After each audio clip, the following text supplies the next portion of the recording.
अपने वीडियो के माध्यम से राष्ट्रीय शिक्षा नीति 1986 और उसके संशोधित रूप 1992 पर चर्चा करेंगे। 12 जनवरी 1985 को अंतर्राष्ट्रीय युवा वर्ष का उद्घाटन भाषण में प्रधानमंत्री राजीव गांधी ने कहा था, विद्यार्थियों के लिए आज जिस चीज़ की सबसे ज़्यादा ज़रूरत है वह है आधुनिक शिक्षा पद्धति की।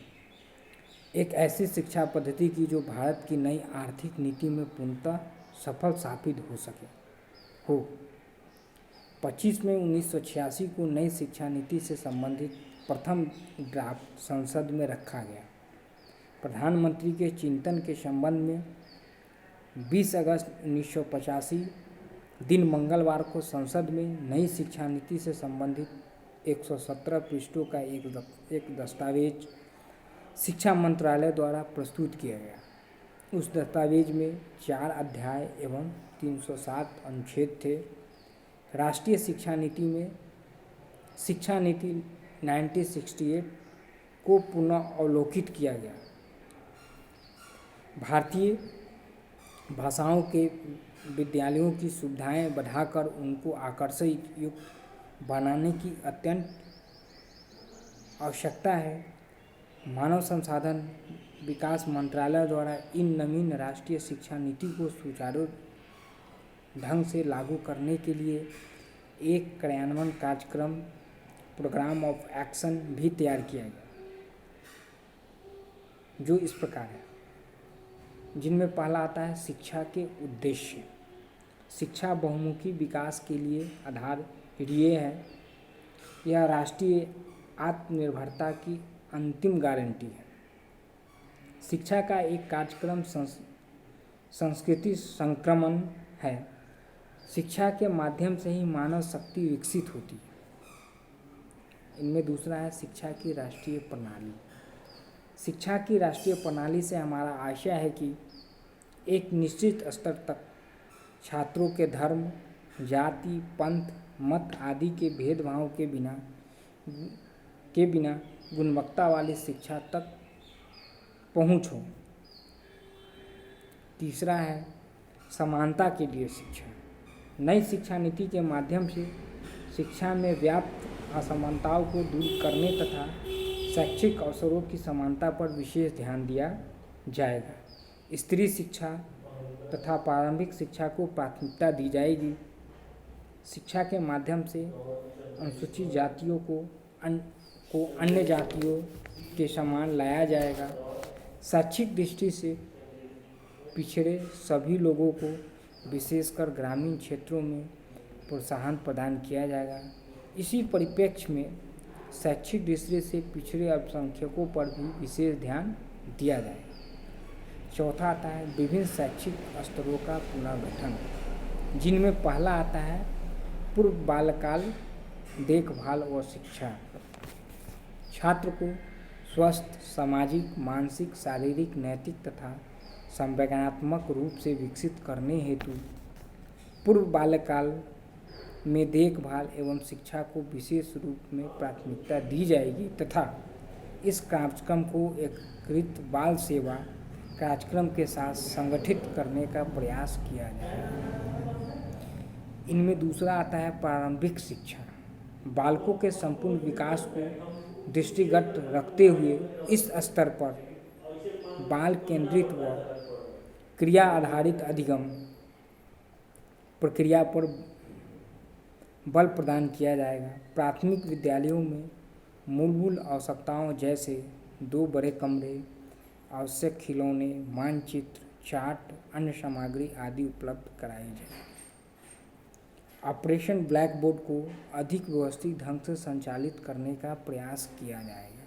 नई शिक्षा नीति के माध्यम से 1990 तक 11 वर्ष की आयु के सभी बच्चों को कम से कम 5 वर्ष तथा 1995 तक 14 वर्ष की आयु के बालकों को निःशुल्क एवं अनिवार्य शिक्षा उपलब्ध करा दी जाए। विद्यालय छोड़कर जाने वाले बालकों की समस्या का समाधान करने को उच्चतम प्राथमिकता दी जाएगी।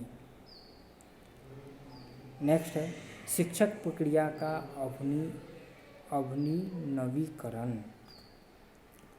छात्र के सर्वांगीण विकास को प्राप्त करने के उद्देश्य को प्राप्त करने हेतु शिक्षा के पाठ्यक्रम तथा प्रक्रियाओं को सांस्कृतिक पाठ्यक्रम से सुदृढ़ किया जाएगा। शिक्षा के माध्यम से सार्वभौमिक सनातन मूल्यों का विकास किया जाएगा। विभिन्न स्तरों पर यह प्रयास किए जाएंगे कि शिक्षा की मूलभूत आवश्यकताएं सभी वर्गों के छात्रों को समान रूप से उपलब्ध हों। शैक्षिक विकास की प्रक्रिया को तीव्र करने हेतु सूचनाओं के प्रसारण, अध्यापकों के प्रशिक्षण, गुणवत्ता को बढ़ाने, कला एवं संस्कृति के प्रति जागरूकता बढ़ाने, मूल्यों का विकास आदि को करने का प्रयास किया जाएगा। नेक्स्ट है अध्यापक शिक्षा एक सतत प्रक्रिया है। शिक्षा के स्तर को उन्नत करने के प्रथम चरण के रूप में अध्यापक शिक्षा को विकसित करने की आवश्यकता है। इस परिप्रेक्ष्य में प्रारंभिक विद्यालयों के शिक्षकों हेतु पूर्व सेवा तथा सेवारत प्रशिक्षण कार्यक्रम आयोजित करने हेतु जिला शिक्षा एवं प्रशिक्षण संस्थान डाइट स्थापित किए जाएंगे। डाइट के माध्यम से जो शिक्षक सेवारत हैं उनको प्रशिक्षित किया जाएगा। अब आता है जो राष्ट्रीय शिक्षा नीति 1986 को दिया गया उसका संशोधित रूप प्रोग्राम ऑफ एक्शन करके 1992 में उनमें कुछ चेंज किया गया, बदला गया। राष्ट्रीय शिक्षा नीति 1986 में किए गए संशोधन के पश्चात एक ऐसे कार्यक्रम की आवश्यकता थी जिसके माध्यम से उन्हें क्रियान्वित किया जा सके।